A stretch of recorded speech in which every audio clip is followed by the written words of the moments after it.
நம்ம தேவைக்காக தான் நீங்க கோயிலுக்கு போறீங்க மக்கள் எல்லாமே. அப்ப நீங்க இப்படி சட்டை இல்லாம போனீங்கன்னா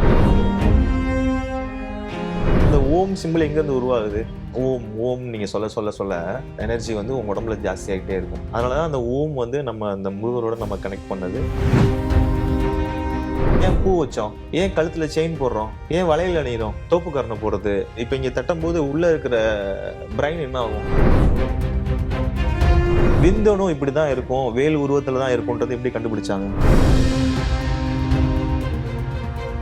நீங்க மஞ்சள் பயன்படுத்துறோம்னா ஏன் அதுக்கான அறிவியல் என்ன இருக்கு? மஞ்சள் வந்து நோய் எதிர்ப்பு சக்தி ஜாஸ்தியா இருக்கும். மஞ்சள் கயிறு அணிஞ்சாங்கல்ல, மஞ்சள் ஏன் அந்த கயிறுல வந்து குளிக்கும்போது மஞ்சள் பூசி மஞ்சள் கிழங்க தேய்ச்சி உரசி மஞ்சள் தேய்ச்சிப்பாங்க. குழந்தைங்களுக்கு வந்து மெயினா முக்கியமா கல்யாணம் ஆன புதுசுல பாத்தீங்கன்னா மஞ்சள் நிறைய தேய்ச்சிருப்பாங்க பாப்பீங்க. அதுக்கப்புறம் குழந்தை பிறக்கும் போது பாருங்க இருக்கும். இது என்ன பண்ணும்னா குழந்தைங்களுக்கு பாக்டீரியாஸ் வந்து இதாகாம இருக்கிறதுக்கு வந்து என்டையர் பாடியே வந்து பாத்தீங்கன்னா நமக்கு அந்த மஞ்சள் வந்து நமக்கு பாதுகாக்கும். இப்ப குழந்தைங்களுக்கு வந்து பால் கொடுப்பாங்க. அவங்களுக்கு அந்த நோய் எதிர்ப்பு சக்தி இருக்கணும். குழந்தைங்களுக்கு சின்ன வயசுல அவங்க பாதிச்சிடக்கூடாது. இதுக்காக அந்த மஞ்சள் நம்ம உடம்புல வந்து இப்படிலாம் நம்ம பயன்படுத்தி தான் அந்த மஞ்சளுக்கு அதுக்கான அந்த இது விளக்கம். சோ இப்படி நம்மள சுத்தி இருக்கிற எல்லா ஆன்மீகத்துக்கு பின்னாடியும் சின்ன சின்ன அறிவியல் இருக்கத்தான் செய்யுது ஆமா, இல்லைங்களா? கால்சியம் சுண்ணாம்பு நமக்கு சுண்ணாம்பு மூலியமா தான் வந்து நம்ம குங்குமம் செய்றாங்க. குங்குமம் வந்து சிகப்பா வந்து வர்றது கிடையாது. சுண்ணாம்பு சேர்த்து தான் குங்குமமே செய்றாங்க. குங்குமம் சுண்ணாம்பையும் மஞ்சளையும் சேர்த்தீங்கன்னா என்ன கலர் வரும்? சிகப்பு சிகப்பு கலர். கலர் இது இப்படிதான் குங்குமம் செய்றது. வாசனைகளுக்காக வந்து அந்த தாழம்பூ இதெல்லாம் வந்து நம்ம அதை சேர்த்துக்கிட்டோம். அதுதான் அதுல கால்சியம் நம்ம யூஸ் பண்ணும்போது என்ன ஆகும் அப்படின்னா, உடம்புல தேவையில்லாத விஷயங்கள் வந்து குறைக்க ஆரம்பிக்கும். அதனால தான் மருதாணி பயன்படுத்துனாங்க. சிகப்பு நிறம் இருக்கு. பித்தத்த வந்து கண்ட்ரோல் பண்ணும். குங்குமமும் அதே மாரி தான். இயற்கையான குங்குமம் அதுவும் நம்ம உடம்புல பித்தத்த கண்ட்ரோல் பண்ணும். ஒருத்தவங்க பார்க்குறாங்க அப்படின்னா, அந்த இப்போ சடனா ஒரு விஷயம் பார்க்குறதுன்னு இருக்குல்ல, அதுக்காக தான் நெறைய நம்ம திருஷ்டி பொம்மைலாம் யூஸ் பண்ணியிருப்பாங்க பார்த்தீங்கன்னா. டக்குனு ஒரு விஷயத்த பார்க்கும்போது அந்த மூஞ்சில அடிச்சிச்சு அப்படின்னு சொல்லுவாங்க. இல்ல அப்படின்னா, அதோட நெகட்டிவிட்டிய வந்து அவாய்ட் பண்ணும். அதுக்காக தான் நம்ம நெட்ல இங்க இதுவே நம்ம ஆக்டிவேஷன் பட்டனுமே இங்க தான் இருக்கு. அது மாரி சோ ஒண்ணொண்ணுமே தினமும் அறிவியல் அங்க சார்ந்த போட்டு விஷயங்கள் தான். வைக்கிறதுனால நம்ம பயன்படுத்துறது. ஏன் பூ வச்சோம்? ஏன் கழுத்துல செயின் போடுறோம்? ஏன் வளையல் அணியிறோம்? இது எல்லாமே அறிவியல் எல்லாத்துக்கு தான். பின்னாடியும் ஒரு எல்லாமே அறிவியல் இருக்கு அறிவியல் தான். இல்லைங்களா? உடைன்றது வேணா நம்ம வந்து இன்னைக்கு பெருசா வந்து நம்ம வளர்ச்சி அடைஞ்சிருக்கலாம். அது வந்து காலத்தின் கட்டாயமாயிருச்சு அது. உடைன்றது. உடையே இல்லாம தான் மனிதன் இருந்தான் அது ஒரு காலகட்டத்துல. அப்போ நாகரீக வளர்ச்சி அடைய அடைய உடைகள் வர ஆரம்பிக்குது. அதோட அளவுகள் பெரிதாக ஆரம்பிக்குது. இப்படியே தான் உடைகள் வந்து மாறுபட்டு வேற வேற கோணங்கள்ல வந்து வர ஆரம்பிச்சு. ஆபரணங்களும் அதே மாரி தான் வர ஆரம்பிச்சது. ஆனா ஆபரணங்கள் யூஸ் பண்ணது வந்து அதே சயின்டிஃபிக்கானது தான். உடைன்றது வந்து ஆபரணங்களுக்கு நம்மளுடைய பின்னாடியும் மானத்துக்காக பயன்படுத்தப்பட்டது.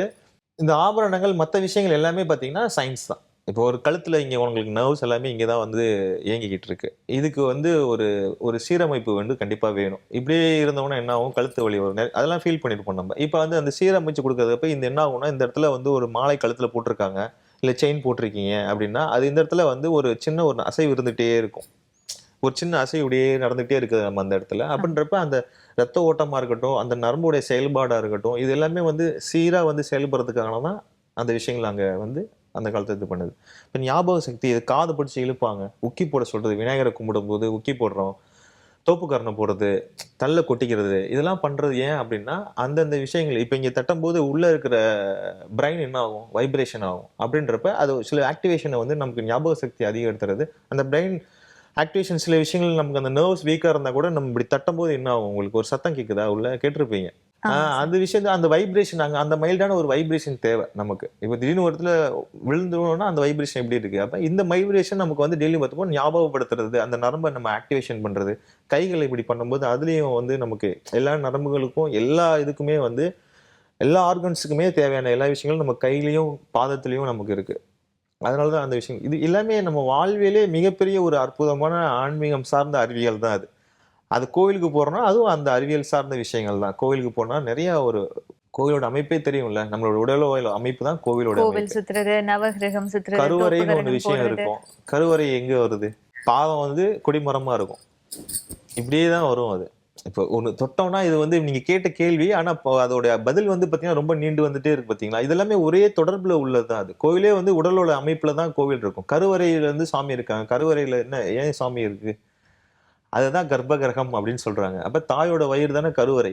அப்போ பார்த்தீங்கன்னா, அந்த ஓம் சிம்பல் எங்கருந்து உருவாகுது?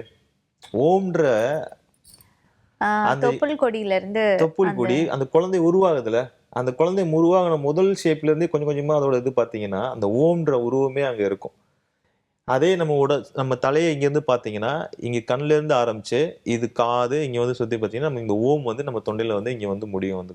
சைடுல பார்க்கும்போது இந்த ஓம்ன்றத வந்து இந்த ஷேப் இங்கேயும் வரும். ஒரு குழந்தையோட கரு உருவாகி சில மாதங்கள்ல பார்த்தீங்கன்னா, அந்த ஓம்ன்ற அந்த உருவம் இருக்கும். தாயோட கருவறையே அந்த ஓம்ன்ற ஒரு ஷேப்ல தான் இருக்கும்.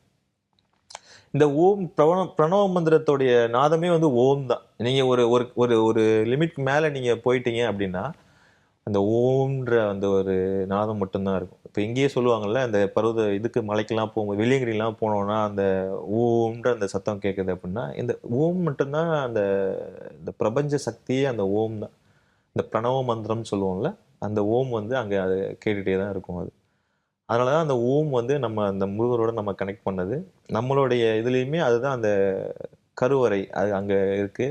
இப்ப இடத்துக்கு போகும்னா, இந்த தன்மை என்னன்னா, அந்த கருவறை என்ன பண்ணும் அப்படின்னா, சேட்டலைட் நமக்கு இருக்கிற எனர்ஜிஸ் எல்லாமே ரிசீவ் பண்ணும். அந்த கலசம் வந்து எனர்ஜிஸ வந்து ரிசீவ் பண்ணும். ரிசீவ் பண்ணி உள்ள கடத்தி, நமக்கு வந்து அது ஒரு மேக்னெட்டிக் வேவா மாறி நம்ம மேல வந்து உடம்புல படணும். அதுக்காக தான் ஒரு பேர் பாடியா பாசிட்டிவ் வைப். சட்டை போடாம கோயிலுக்குள்ள போணும். இங்க எல்லாரும் மத்த இடத்துலலாம் அத கடைபிடிக்கிறாங்க. நம்ம ஊர்லயும் எல்லாரும் அத கடைபிடிச்சாங்கன்னா, அவங்களுக்கு ரொம்ப ஆரோக்கியம். நம்ம தேவைக்காக தான் நீங்க கோயிலுக்கு போறீங்க மக்கள் எல்லாமே.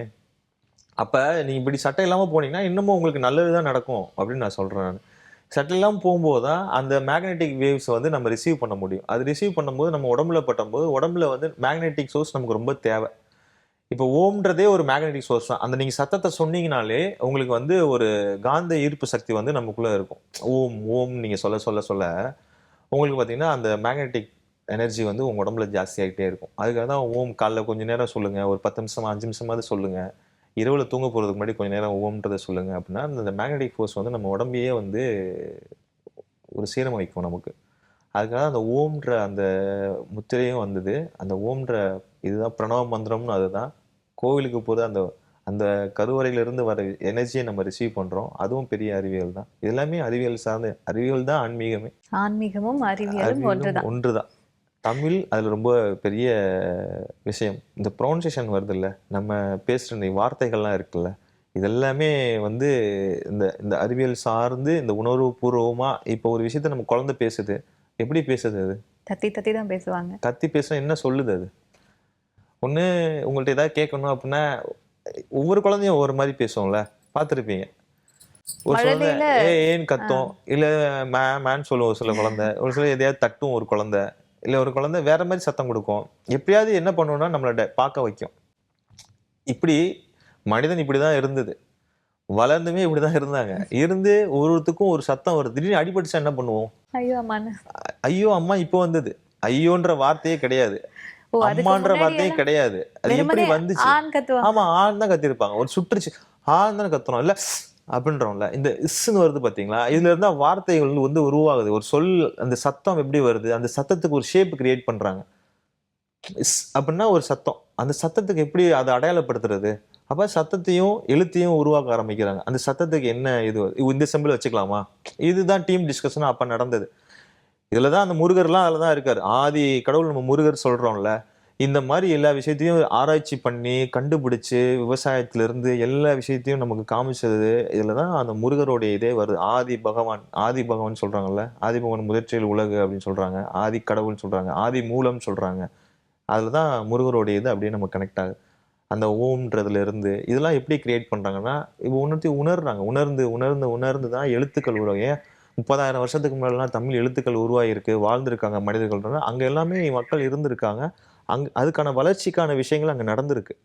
இன்னைக்குமே கீழடி எடுக்குறாங்க. எழுத்துக்கள வந்து அதுல வந்து கண்டுபிடிச்சு எடுக்குறாங்க. எப்படி அந்த எழுத்துக்கள் அப்போ உருவாச்சு? அப்ப பிசினஸே பண்ணிட்டு இருந்திருக்காங்க. நம்ம சொன்னோம்ல முன்னாடி. ஆமா. இங்க இருந்து தேவைகளுக்காக அங்க வந்தாங்க.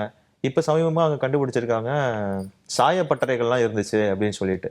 ஆதி காலத்துல. ஆதி காலத்திலே சாயப்பட்டறைகள்லாம் யூஸ் பண்ணியிருக்காங்க. அப்ப எத அவங்க வந்து வண்ணம் மாத்துறதுக்காக பயன்படுத்தியிருக்காங்க? இல்ல எதையோ வண்ணப்படுத்தியிருக்காங்க அவங்க. அதுக்காக தான் அந்த சாயப்பட்டறைய பயன்படுத்தியிருக்காங்க. அப்ப அந்த அளவுக்கு அவன் வந்து எவ்வளோ டெக்னாலஜியா வந்து அந்த காலத்துல இருந்திருக்காங்க. அப்போ வளர்ச்சின்றது எவ்வளோ ஒரு இதா அவங்க முக் வளர்ச்சின்றது விஷயத்துல பெரிய ஒரு இதுல இருந்திருக்காங்க. அதுல வந்து நெறைய கால சீற்றங்கள் தான். இயற்கை சீற்றங்கள் நெறைய நடக்கும்போது எல்லாமே அழிஞ்சிருது. ஒரு இதுக்கு சொல்றேன். இப்ப இருக்கிற பிரபஞ்சமே வந்து மாற்றங்கள் பெரிய சுனாமி ஏற்படுதுன்னு வச்சுக்கோங்களேன். எல்லாமே அதுக்குள்ள மூழ்கிருது. இப்ப இங்க என்ன இருக்கும்? எதுவுமே இருக்காது. எதுவுமே இருக்காது. அப்படின்றப்ப புதுசா உருவாகும். இப்ப இதெல்லாம் பார்க்கும்போது அவங்களுக்கு வந்து பெரிய ஆச்சரியமா தான் இருக்கும். இந்த அளவுக்கு கண்டுபிடிச்சிருக்காங்க அப்படின்னு. ஆனா இதோட அட்வான்ஸான டெக்னாலஜிலாம் அந்த காலத்துல கிடையாது. எப்படி வந்து விந்தணு இப்படிதான் இருக்கும், வேல் உருவத்துல தான் இருக்கும்ன்றத எப்படி கண்டுபிடிச்சாங்க? குழந்தை கருவுல இருக்கிறது எப்படி என்ன டெலஸ்கோப் வச்சு பார்க்கலாம்? என்ன ஸ்கேன் வச்சு பண்ணாங்க? எப்படி அங்க வந்து சிலையா உருவாக்கப்பட்டுச்சு? கோவில்ல எப்படி சிலைகளா உருவாக்கப்பட்டாச்சு? எப்படி பண்ண முடிஞ்சுச்சு? அப்ப அவங்க எந்த அளவுக்கு ஒரு நுண்ணிய நம்மளை விட அட்வான்ஸா தான் எவ்வளவு இருந்திருக்காங்க. நுண்ணிய அறிவா எல்லாத்தையுமே பண்ணி வச்சுட்டாங்க அவங்க. இப்ப வந்து எக்யூப்மெண்ட்ஸ் வளர்ச்சி அடைஞ்சிருக்கு. எக்யூப்மெண்ட்ஸ் தான் வளர்ந்துருச்சிருக்கு. இது இப்படி பார்க்கலான்ற வழியை தான் நீ கண்டுபிடிச்சிருக்கீங்க. ஓ இந்த இது வச்சு இந்த லென்ஸ் வச்சு பார்த்தோம்னா இல்ல ஜூம் ஆகுது. இப்ப இந்த நம்ம இந்த கேமரா பயன்படுத்துறோம். அப்ப எந்த கேமரா பயன் பண்ணி நட்சத்திரங்களை கண்டுபிடிச்சிருப்பாங்க? அப்ப அவங்க ஒரு டெக்னாலஜி யூஸ் பண்ணியிருக்காங்கல்ல. அந்த டெக்னாலஜில என்ன? அது வந்து இன்னைக்கு வந்து ஒரு கருவியா ஒரு மெட்டீரியல் நம்ம நிறைய ரிசர்ச் பண்ணி கண்டுபிடிக்க ஆரம்பிச்சோம். அந்த மெட்டீரியலைஸ்டா வந்து இன்னைக்கு என்னெல்லாம் வளர்ச்சி வந்து நமக்கு சேர்த்து அதை வச்சு பார்க்க முடியுதோ அப்படிதான் நம்ம வளர்ச்சி அடைஞ்சு போயிட்டு இருக்கோம். அதை வச்சு தான் இந்த பார்க்கணும். இரும்ப பட் பொண்ணா எல்லாமே மாத்துறது, அப்பயே எல்லாமே பண்ணிட்டாங்க. இரும்பு பொண்ணா மாத்துறது, எல்லாமே அப்பயே மண்ணை பண்ணிட்டாங்க. ஆஹ் இலைய so போட்டு இந்த மாதிரி தான். இலைய போட்டே மண்ணை தங்கமாக்கியிருக்காங்க, இரும்ப தங்கமாக்கியிருக்காங்க. இதெல்லாம் நடந்ததுதான். அந்த காலத்துல நிறைய ஆராய்ச்சிகள் நடந்திருக்கு. அதுல இதெல்லாமே கண்டுபிடிக்கப்பட்டது தானே அது. இரும்பு தான் பெரிய முக்கியமான ஒரு பெரிய ஒரு இதாவே இருந்தது. உலகமே நம்மள பார்த்திருக்கு இரும்புக்காக தான். நம்ம நாட்ட வந்து இரும்பு இங்கேருந்து எடுத்துட்டு போயிருக்காங்க. இரும்புக்கு வந்து இரும்புல நகை, ஆபரணங்கள் இருக்கிறது ஒரு பெரிய பெரிய விஷயம். இரும்புன்றது ஒரு பெரிய விஷயம் அந்த காலத்துல. மண்ணு, பானை செஞ்சது ஒரு மிகப்பெரிய ஒரு விஷயம் அது.